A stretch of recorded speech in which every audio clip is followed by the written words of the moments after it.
नमस्कार मो YouTube family मो चैनल को आपण मान को स्वागत जनाऊँगी।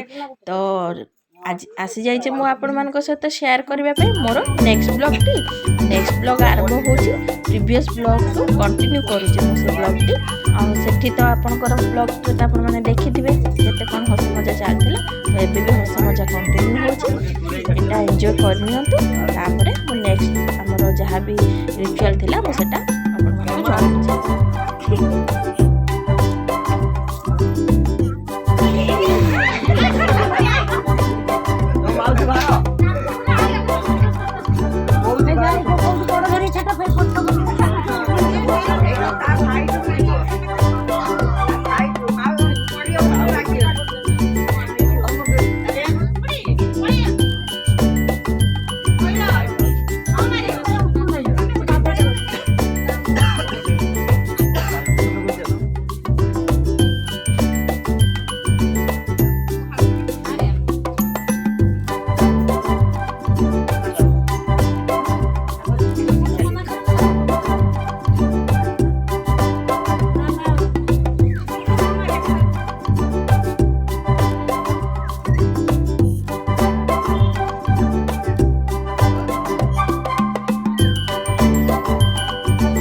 नेक्स्ट रिचुअल रे तार नख काटिकी अलता बिंदा हुए से ये थाए तार कौन कौन तो मुझे जानी हूँ लगे से केमी बाहागर जीव आगुरी नख काटा तो से आमर जे गाँव जे बाड़ी बुढ़ी जी आसी जाते से कम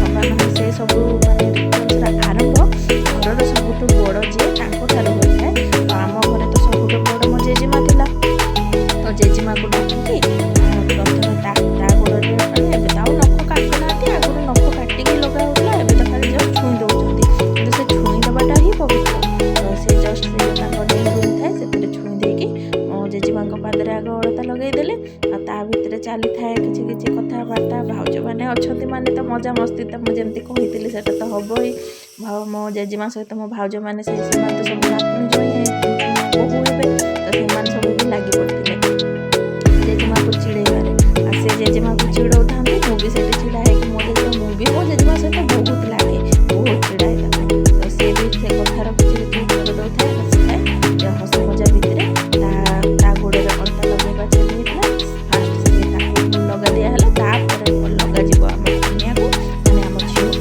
झील को लगे सारापर पाली आसो आउ बाकी लोक मान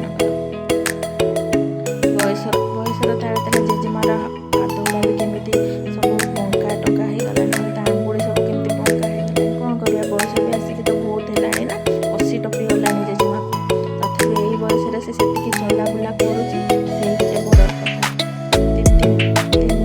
दीदी नातुणी बाहागर आर झील चार नातुणी बाहागर से देखी सारे तो एमती हस मजा भितर चली तार रिचुअल्स आगे चलती समस्त मैंने आमर जे बाड़ी बुड़ी से समस्त डाकुता आसिक जाओ नेक्स्ट जन को लगे जेजेमार पर आसीगला पाड़ी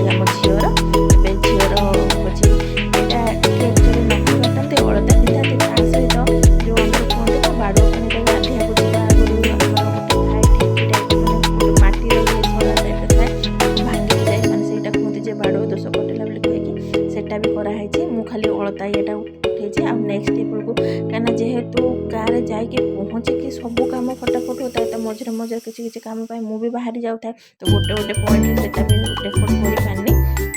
ଏଇଟା ରେକର୍ଡ଼ କରିଛି ଆଉ ବାସ୍ ତାକୁ ବାଡ଼ୁଅ ପାଣିରେ ଗାଧୋଇ ଦେବାଟା ରେକର୍ଡ଼ କରିଛି। ତ ଏଠି ତାକୁ ଲଗା ହେଇଗଲା। ତାର ପରେ ପାଳି ପଡ଼ିଲା ମୋର କାହିଁକିନା ୟା ପରେ ନେକ୍ସଟ ବାଡ଼ୁଅ ପାଣିରେ ଗାଧୋଇ ଦେବାର ଥିଲା ତ ମୁଁ ସେଠିକି ଯିବି ବୋଲି ମୋତେ ଆଗ ଲଗେଇଦେଲେ। ତ ଏଠି ଦେଖିନିଅନ୍ତୁ ମୁଁ ବି ମୋର ଲଗାଉଛି। ଆଉ ମୁଁ ଯାହା ବି ପାଦରେ ସବୁ ଗଳେଇ ହେଇଛି ଇଏ ସବୁ ହେଉଛି ମୋ ବାହାଘରର ଜିନିଷ। ତ କାହିଁକିନା ବାହାଘରର ଯେଉଁ ହେଭି ଅର୍ଣ୍ଣାମେଣ୍ଟସ୍ କି ଯାହା ବି ଷ୍ଟାଇଲ୍ ବାଲା ଜିନିଷ ଥାଏ କି ଡିଜାଇନ୍ ଜିନିଷ ଥାଏ ସିଏ ତ ଆଉ ଫ୍ରି ଟାଇମ୍ରେ ପିନ୍ଧି ହୁଏନି ନା, ଯାହା ନେକ୍ସଟ ପୁଣି ବାହାଘର ହେଲେ। ତ ମୋ ଶାଶୁ ଘରେ ଯେତେବେଳେ ନଣନ୍ଦ ଆଉ ଦିଅର ବାହାଘର ହେଇଥିଲା ସେବେ ପିନ୍ଧିଥିଲେ ଆଉ ନେକ୍ସଟ ଏବେ ମୋ ଭଉଣୀ ବାହାଘରରେ ପିନ୍ଧିଛି। ବାକି ଟାଇମ୍ ଜିନିଷ ଗୁଡ଼ା ସବୁ ଯାହା ବାକ୍ସରେ ରଖିକି ତାଲା ପକେଇକି ରଖିବା କଥା। ଆଉ ଏଇସବୁ ମାନେ ଜିନିଷର ବି ଗୋଟେ ଅଲଗା ଅଲଗା ମେମୋରି ଅଛି, ସେଟା ମୁଁ ପରେ କେତେବେଳେ ଆପଣମାନଙ୍କ ସହିତ ସେୟାର କରିବି। ତ ବାସ୍ ଏବେ ଏଠି ଲଗା ହେଇଗଲା। ମୋର ଗୋଟେ ଗୋଡ଼ ହେଇଯାଇଥିଲା, ଏଇଟା ଆଉ ଗୋଟେ ଗୋଡ଼।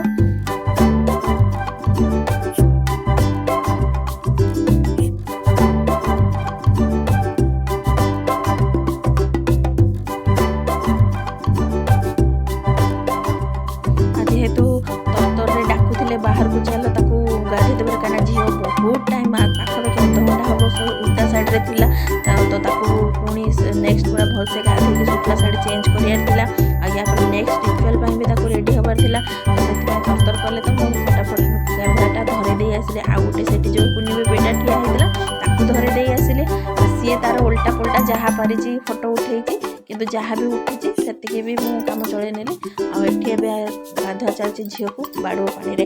ତଳେ ଯେହେତୁ ସେ ହଳଦୀ ପାଣି ଛଟା ଛଟି କରିକି ସବୁ ପୁରା ଓଦା କରିଦେଇଥିଲେ ତ ଆଉ ଜାଗା ନଥିଲା, ତାକୁ ଚେୟାର ଉପରେ ବସେଇକି ଆମେ 3 ଜଣ, ଆକ୍ଚୁଆଲି 7 ଜଣ ନହେଲେ 5 ଜଣ ଲାଗିବା କଥା, କିନ୍ତୁ ସେତେବେଳକୁ ସମସ୍ତେ ପୁଣି ଅନ୍ୟ କାମରେ ବିଜି ହେଇଯାଇଥିଲେ। ଆମେ 3 ଜଣ ସେଥିପାଇଁ କରିଦେଇଥିଲୁ। ତାପରେ ସେ ଇଏରେ ଗାଧୁଆ ସରିଦେଲା ପରେ ଆଉ ଏଟା ବାଡ଼ୁଅ ପାଣି ବି କୁହନ୍ତି, ଆମ ଆଡ଼େ ଏକୁ କାଣ୍ଡ ପାଣି ବି କୁହନ୍ତି। ଆଉ ଏ ପାଣିଟା ଭାଉଜମାନେ କଲେକ୍ଟ କରିକି ରଖନ୍ତି ସେ ସବୁ ରିଚୁଆଲ୍ସ ରେକର୍ଡ଼ କରିବା ପାଇଁ। ମୁଁ ତ ସେତେବେଳେ ସବୁ ପହଞ୍ଚି ନଥିଲି ନା, ମୁଁ ତ ଜଷ୍ଟ ମାନେ ହଳଦୀର କିଛି ସମୟ ଆଗରୁ ହିଁ ପହଞ୍ଚିଲି। ଆପଣମାନେ ତ ଜାଣିଛନ୍ତି ଆମେ ତ ଚକ୍କରରେ ବାହାରେ ହିଁ ରହୁଛୁ, ତ ସେଠି ଆଉ କ'ଣ କରାଯିବ। ତ ଯେତେବେଳେ ପହଞ୍ଚିଲି, ଯେଉଁଠୁ ପହଞ୍ଚିଲି ସେଇ ଅନୁସାରେ ହିଁ ରେକର୍ଡ଼ କରିଛି। ଆଉ ଇଏ ଗାଧୁଆ ପାଧୁଆ ସରିକି ସେ ନୂଆ ଶାଢ଼ୀ ପିନ୍ଧିକି